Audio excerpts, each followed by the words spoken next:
Wipra, kok kamu banyak banget makan makanan manis kayak gitu? Maaf Dio, tadi aku nih nemu banyak makanan manis loh, enak. Ya ampun, kamu harus kurang-kurangin makan makanan manis kayak gini. Kamu nanti bisa terkena diabetes mellitus. Hah? Diabetes mellitus? Apa itu? Ya ampun, kamu nggak tahu apa itu diabetes mellitus. Kalau gini aku kasih tahu sekarang. Nah, jadi teman-teman, penyakit diabetes mellitus adalah penyakit gangguan metabolik yang disebabkan oleh gagalnya organ pankreas dalam memproduksi hormon insulin secara memadai. Diabetes ini adalah penyakit tipe kronis atau penyakit jangka panjang. Lalu adapun tanda utama dari penyakit ini adalah meningkatnya kadar gula darah melebihi nilai normal. Diabetes terjadi ketika tubuh pengidapnya tidak lagi mampu untuk mengambil gula ke dalam sel dan menggunakannya sebagai energi. Kondisi ini pada akhirnya menghasilkan penumpukan gula ekstra dalam aliran tubuh.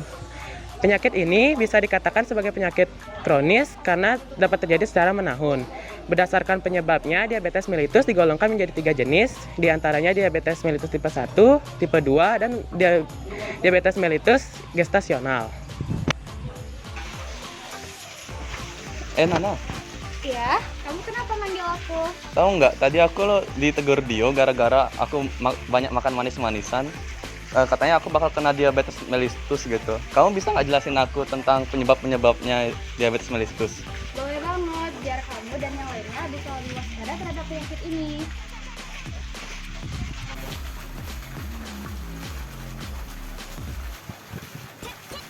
Gula darah merupakan komponen penting dalam tubuh sebagai sumber energi agar fungsi tubuh lebih maksimal saat beraktivitas.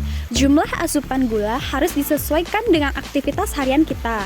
Namun, yang menjadi masalah adalah saat tubuh mendapatkan asupan gula, sementara aktivitas fisik kita sangat terbatas. Kondisi inilah yang dapat menyebabkan penumpukan gula darah dalam jangka panjang. Penumpukan gula darah dalam tubuh akan meningkatkan risiko diabetes. Ada beberapa penyebab yang dapat mengakibatkan tubuh gagal membakar gula yang ada dalam tubuh secara maksimal. Di antaranya adalah kurangnya aktivitas fisik, gaya hidup yang kurang sehat, asupan gula yang terlalu tinggi, terganggunya respon tubuh terhadap insulin, berkembangnya produksi insulin oleh pankreas, dan kinerja insulin terhambat akibat adanya hormon lain. Teman-teman, kalian lagi ngomongin apa sih? Oh ini, tadi aku habis ngejelasin ke Wipra apa aja penyebab dari penyakit diabetes mellitus. Loh, Wipra ngapain nanya gitu ke Nana? Tadi aku ditegur Dio soalnya gara-gara aku banyak makan manis-manisan tadi. Oh gitu. Ngomong-ngomong, penyakit diabetes mellitus tuh ada 3 tipe loh. Kalian mau tahu nggak apa aja?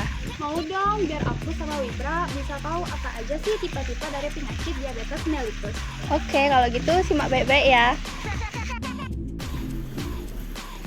Jadi diabetes tipe 1 adalah kondisi medis di mana kadar gula dalam darah yang melebihi batas normal dan diakibatkan oleh tubuh yang tidak mampu menghasilkan hormon insulin secara optimal. Jadi diabetes ini merupakan kelainan autoimun dan sering diderita oleh anak-anak dan remaja. Kalian lagi ngapain? Oh, aku baru aja jelasin tentang diabetes tipe 1 ke mereka. Oh iya, bukannya kamu bisa tahu ya tentang diabetes tipe 2? Boleh nggak kamu jelasin ke kita? Soalnya aku kurang tahu tentang diabetes tipe 2. Boleh dong, aku ini suka untuk membagi informasi tentang penyakit ini. Penyakit diabetes tipe 2 merupakan jenis diabetes yang paling banyak terjadi, yakni sekitar 90-95%. Diabetes tipe 2 terjadi ketika sel-sel tubuh menjadi kurang sensitif terhadap insulin sehingga insulin yang dihasilkan tidak bisa digunakan dengan baik. Kondisi ini dikenal juga dengan istilah resistensi insulin. Pada awalnya, produksi insulin berjalan dengan normal. Namun, sensitivitas tubuh dalam merespon kadar gula darah menurun sehingga penggunaannya menjadi tidak maksimal. Umumnya, kondisi ini lebih sering terjadi pada orang dewasa, terutama mereka yang sudah berusia di atas 30 tahun. Faktor gaya hidup seperti kurang melakukan aktivitas, stres, dan konsumsi makanan tinggi gula memainkan peran penting dalam terbentuknya penyakit ini. Selain itu, faktor genetik dan obesitas yang tidak ditangani dengan baik cukup berpengaruh dalam peningkatan resiko diabetes tipe 2. Makasih Dean, Aileen, gara-gara kalian, aku sama Nana ini jadi lebih tahu tentang apa saja tipe-tipe diabetes ini. Sama-sama, kita juga senang untuk membagi informasi kepadamu dan kalian semua. Tapi kita nggak tahu tipe penyakit diabetes mellitus yang ketiga. Oh, kalau itu aku tahu dah. Aku bakal jelasin ke kalian. Wah, bagus banget, jelasin ke kita dong, Wipra.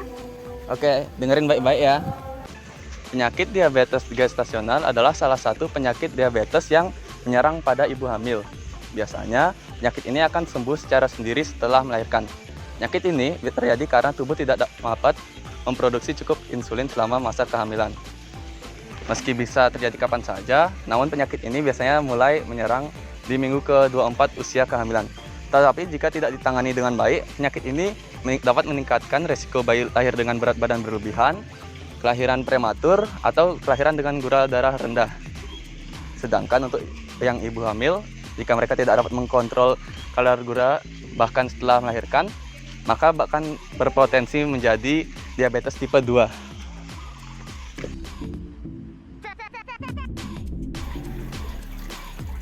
Halo, pembahasan kalian tentang penyakit diabetes mellitus seru banget loh. Loh, kamu tahu dari mana kalau kita lagi ngebahas penyakit itu? Tadi aku merhatiin kalian, jadi aku tahu deh.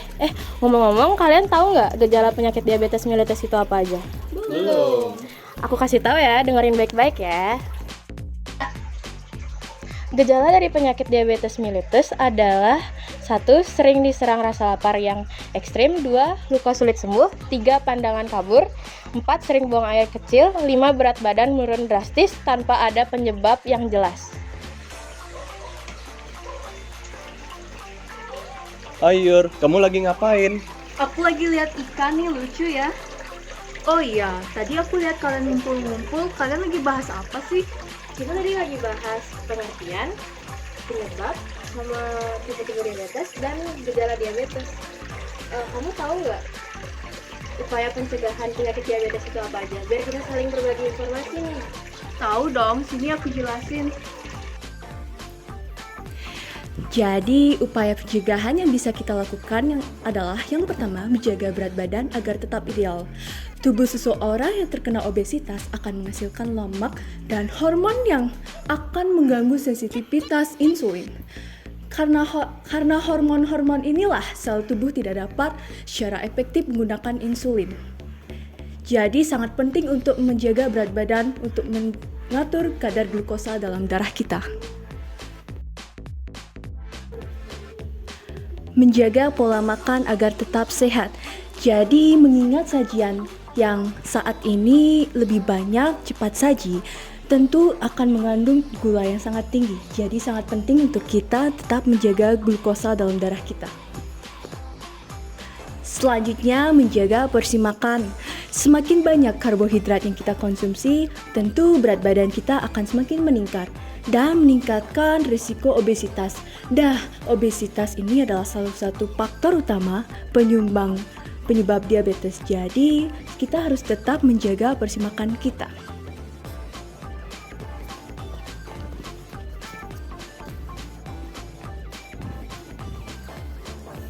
Nah, selanjutnya adalah rutin olahraga. Olahraga dapat menurunkan kadar kalori dalam tubuh, sehingga menurunkan risiko obesitas dan juga menurunkan risiko diabetes.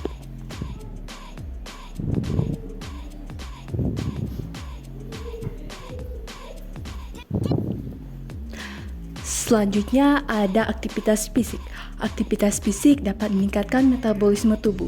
Hal ini juga dapat mendorong proses penyimpanan gula dalam jaringan otot dan meningkatkan respon tubuh terhadap insulin. Langkah pencegahan yang dapat kita lakukan adalah dengan berjalan menaiki tangga, berjalan kaki, dan membersihkan rumah. Hai, aku barusan lihat kalian. Kok serius banget ngobrolnya? Emang pada lagi ngobrolin apa nih? Oh, kita lagi ngebahas tentang upaya pencegahan dari diabetes mellitus. Aku juga tahu tentang upaya pencegahan diabetes mellitus ini. Oh gitu. Kamu bisa jelasin lebih banyak lagi nggak tentang upaya pencegahan dari diabetes mellitus? Boleh banget. Yuk sini aku jelasin. Berhenti merokok merupakan salah satu upaya pencegahan penyakit diabetes.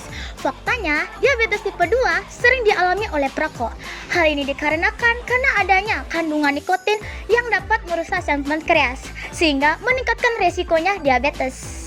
Yang kedua, ada banyak minum air putih. Mengonsumsi air putih secara rutin dapat mengontrol kadar gula dalam tubuh. Oleh karena itu, mulailah untuk berhenti mengonsumsi minuman dengan kadar gula tinggi, seperti minuman soda, Coca-Cola, dan lain-lain. Yang terakhir, ada kelola stres. Stres yang tinggi dapat memicu tubuh untuk menghasilkan hormon stres. Jadi sangat penting bagi kita yang masih muda untuk bisa mengontrol stres dengan lebih baik lagi, seperti istirahat yang cukup, bersosialisasi dengan teman atau keluarga, dan lain-lain. Sekian dari video kampanye kami tentang mengendalikan gula darah merupakan kunci hidup sehat tanpa diabetes. Semoga video yang telah kami buat dapat bermanfaat bagi kalian